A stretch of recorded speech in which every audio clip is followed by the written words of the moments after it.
Hola gente, ¿qué tal? ¿Cómo están? Bienvenidos a este nuevo video del canal. El día de hoy les traigo este mapa con un esquema de cómo podría ser la intervención bielorrusa, ya que se están acumulando tropas en la parte de su frontera con Ucrania. Esto desde hace meses ya se veía venir, sin embargo, no había habido una concentración de medios tan pesados como está sucediendo ahora. Lo máximo que vi era que estaban llegando BMP-2, vehículos de combate de infantería BMP-2 bielorrusos a su frontera, pero más allá de eso no había grandes movimientos.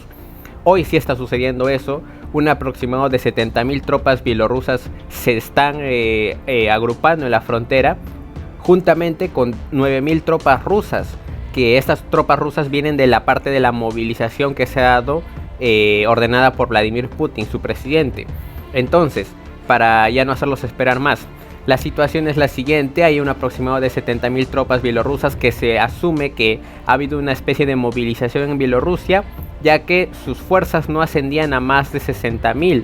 Incluso en portales como el Global Firepower únicamente se registran 45.000 tropas en servicio en todo el país. Las fuerzas de Bielorrusia tienen un presupuesto militar que no es muy elevado, de hecho es menor a $1.000 millones. Muchos países de América Latina tienen presupuestos militares más altos, entonces eso preocupa mucho. Por otro lado, estas tropas, hay dos escenarios que les voy a plantear el día de hoy. Como podemos ver en el esquema, tenemos a las tropas bielorrusas que están acumulándose en la frontera y al pequeño grupo de fuerzas rusas de unos 9.000 que van a apoyar en todo caso. Oficialmente Lukashenko ha dicho que estas tropas acumuladas son un agrupamiento militar conjunto con Rusia para la defensa propia, ya que la KGB, la inteligencia de Bielorrusia, asume que van a haber incursiones de tipo terroristas hacia su territorio para desestabilizar su gobierno. Bueno, eso es lo que dicen. Recordemos que es un escenario similar a cuando Rusia comenzó su invasión a Ucrania en el 24 de febrero. Se acumularon fuerzas con el pretexto de los ejercicios militares y al final terminaron entrando en la guerra. Asimismo, tenemos a las concentraciones de tropas ucranianas que están en lo largo del frente, ya que están realizando contraofensivas que han hecho retroceder al ejército ruso. Porque recordemos, el ejército ruso hace esta invasión con un aproximado de 200.000 tropas, el ejército profesional ruso. Entonces esto creo que es de conocimiento público, ya la mayoría lo sabe. Sin embargo, el ejército ucraniano ha hecho una movilización total, lo cual le ha permitido sumar más de 600.000 tropas en estado activo. Tropas que han venido siendo entrenadas desde el mes de febrero, desde marzo, y ya han pasado más de 6 meses, por lo cual esa movilización ya está dando frutos, y eso se ve en el campo de batalla, donde los rusos, pese a que tengan superioridad en cuanto a la artillería o de repente en medios blindados, pues se ven sobrepasados numéricamente por los ucranianos. Y los ucranianos también están haciendo incursiones, algunos las considerarían suicidas por la forma en cómo están avanzando. Sin embargo, este tema para otro video. Hoy nos vamos a enfocar en las tropas bielorrusas. La situación es la siguiente. En el hipotético caso que las tropas bielorrusas hagan una incursión en Ucrania, hay dos escenarios. El escenario 1, como pueden ver, se trataría de una incursión en Ucrania, pero no hacia la capital de Kiev, sino sería para cortar los suministros que están llegando desde países de la OTAN, principalmente Polonia, Eslovaquia y de repente Rumania. ¿Esto por qué? Porque recordemos que Ucrania desde los primeros días de la guerra ya perdió cualquier capacidad de autoabastecimiento, al menos en el aspecto militar. Su principal industria militar en cuanto a tanques, por ejemplo blindados, se encontraba en Kharkov. Y Kharkov estuvo a punto de caer y fue bastante bombardeada por los rusos. Recién recuperaron esos territorios hace aproximadamente un mes. Entonces, actualmente el ejército ucraniano, si sigue existiendo, es gracias a todos los armamentos que le han ido pasando desde Occidente. Entonces, ¿esto para qué les podría servir? ¿Cómo podría beneficiar a Rusia? Pues básicamente que dejaría a Ucrania sin abastecimiento, sin logística. Las municiones que hayan acumulado, los pertrechos militares, todo el material, el armamento que hayan recibido de Occidente sería limitado y únicamente tendrían que dedicarse a defenderse, y probablemente esto escalaría la cosa, porque veríamos a tropas bielorrusas y algunas rusas luchando muy cerca, por ejemplo a Polonia. Recordamos que Polonia y Bielorrusia mantienen ya unas relaciones muy tensas, sin embargo eso podría escalar. Esto acá yo quiero resaltar algo muy importante, y es que si bien esta situación de pelear cerca a fronteras de países de la OTAN, porque puede darse el caso que una pieza de artillería dispare por accidente y caiga en territorio y se haga todo un lío internacional, eso podría escalar la cosa. Sin embargo, a mí me parece muy interesante lo que están haciendo los rusos, porque en el caso que los bielorrusos sean los que entren a cortar los abastecimientos, a cortar este tramo, estas regiones que conectan a Ucrania con la OTAN, pues básicamente los rusos podrían como intentar lavarse las manos, ¿no? Porque no indirectamente estarían metidos en la situación, pero con un número limitado de tropas. Serían los bielorrusos los que estarían poniendo en riesgo su integridad nacional, no tanto los rusos. Entonces la OTAN también, eso podría como que tratar de bajar las tensiones para que no haya un conflicto directo con la OTAN. Recordemos que hay países como Polonia que desde hace muchos años le tienen ganas a los rusos, y si se les quieren ir encima o quieren pelear. De hecho, Polonia es uno de los países donde se ha reportado más esta llamada rusofobia, ¿no? Entonces, probablemente los bielorrusos quisieran atacar. Recordemos que los bielorrusos y los rusos son muy cercanos. De hecho, ellos a sí mismos se refieren como el Estado de la Unión. Entonces, en la práctica son un solo país, en la práctica. Pero en cuanto a temas legales, en cuanto en el tema del derecho internacional, pues figuran como distintos, ¿no? Pero bueno, sigamos. Entonces, las batallas se realizarían en este lugar, ya que aquí no se encuentra el grueso del ejército ucraniano. El grueso del ejército ucraniano se encuentra combatiendo. Lo mejor del ejército ucraniano probablemente se encuentre defendiendo Kiev, o si no, en la parte de la primera línea del frente, ¿no? Porque recordemos que el ejército ucraniano tiene superioridad numérica, pero en lo que se le baja como digamos los puntos es en el caso del equipamiento militar y el adiestramiento militar, porque no es lo mismo tener soldados profesionales que personas que han sido entrenadas a la fuerza y que muchas de ellas ni siquiera están aptas para el servicio. Pero bueno, entonces en el hipotético caso que los bielorrusos tengan éxito, que esta intervención militar tenga éxito y logren cortar de sorpresa, esto haría que diversas agrupaciones que se encontraban en la parte de la línea del frente tengan que regresar, y eso le beneficiaría a las tropas rusas que ya están recibiendo en la actualidad las tropas de la movilización. Y si esto sucede a futuro, o sea, no ahora, sino de acá un mes, 2 meses, cuando ya las tropas rusas, producto de la movilización parcial, estén en el campo de batalla, pues básicamente eso debilitaría mucho el frente para Ucrania, lo debilitaría demasiado, ya que muchas tropas tendrían que verse obligadas a venir aquí porque se está cortando su principal fuente de suministros. Porque por más que los ucranianos hagan una ofensiva de la mejor forma posible, pues básicamente se les acabarían las municiones, no podrían. La única forma sería que entre por Moldavia, pero no sé si Moldavia se preste para el juego. Podría ser, sin embargo, Moldavia no es un país que es parte de la OTAN, es un país que es parte de... Bueno, en verdad no es parte de ningún bando. He visto que su población tiene bastante afinidad con Rusia, su gobierno no, pero Moldavia es un país, digamos que neutral. Incluso hubo un momento en que tropas de la OTAN quisieron pasar por Moldavia, sin embargo la misma población no se lo permitió. Y por otro lado, diversos de los misiles rusos que han atacado las instalaciones energéticas de Ucrania han pasado por territorio de Moldavia, y Moldavia se ha lavado las manos. O sea, no ha salido a reclamar absolutamente nada, hasta donde tengo entendido.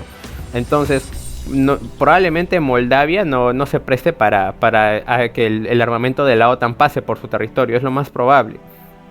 Sin embargo, podría pasar que Moldavia se pueda parcializar del lado de Ucrania y invada, por ejemplo, Transnistria con ayuda de Rumania y algunos países de la OTAN de forma indirecta. Eso porque ya estamos escalando la cosa.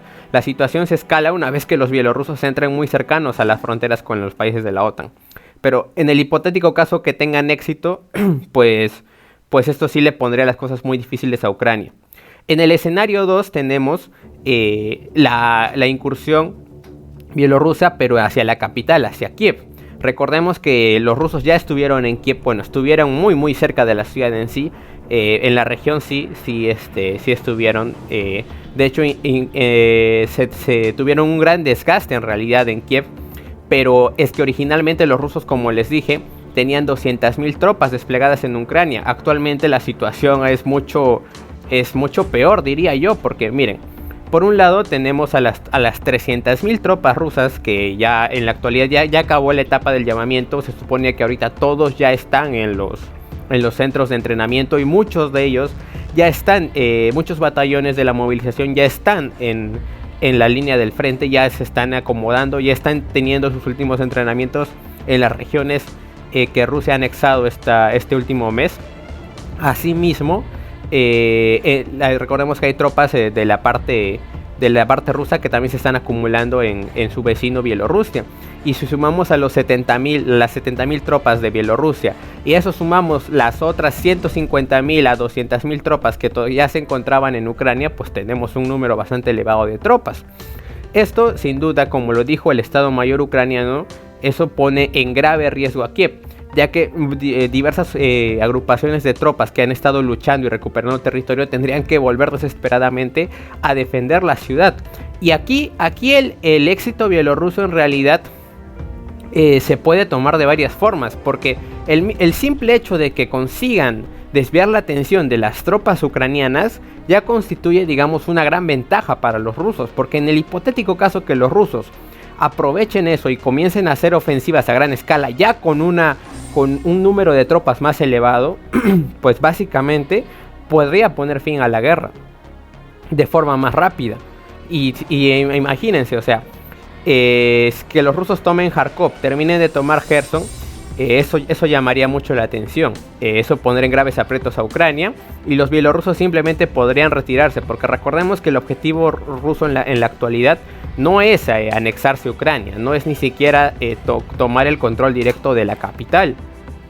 Ahorita su objetivo es tomar las regiones que se encuentran bajo su mando, ¿no? Las que se han anexado en el último mes. Entonces esa podría ser la situación. Entonces los ucranianos tendrían que movilizar tropas que se encuentran peleando, y así su frente se vería muy dividido en realidad. Habría una gran desestabilización en la capital.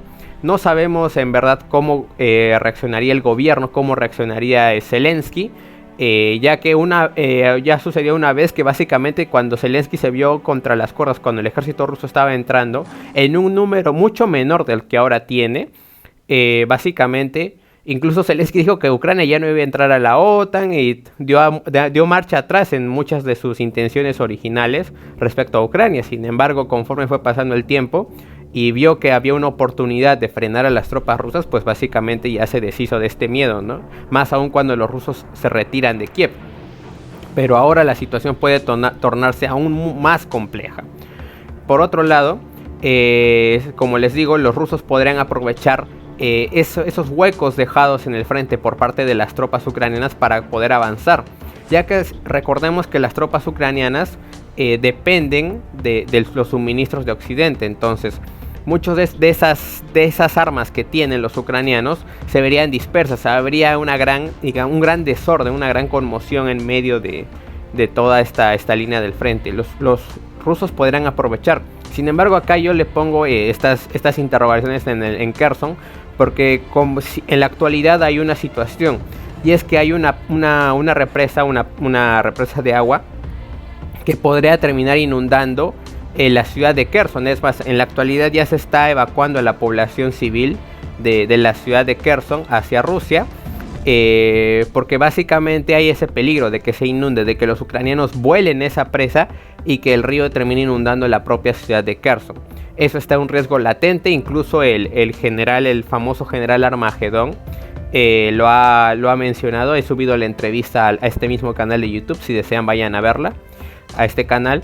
Y entonces básicamente está ese peligro latente. Y en palabras del general Sergei, en sus palabras él dice: lo que vaya a suceder en el frente de Kherson va a depender mucho de cómo vaya avanzando la situación, porque en la actualidad es difícil. Él mismo lo dijo, que la situación es difícil y que lo que suceda allí en las próximas semanas va a determinar el destino de las ofensivas de Rusia, de los ataques, de las acciones que vayan a tomar militarmente en esa parte.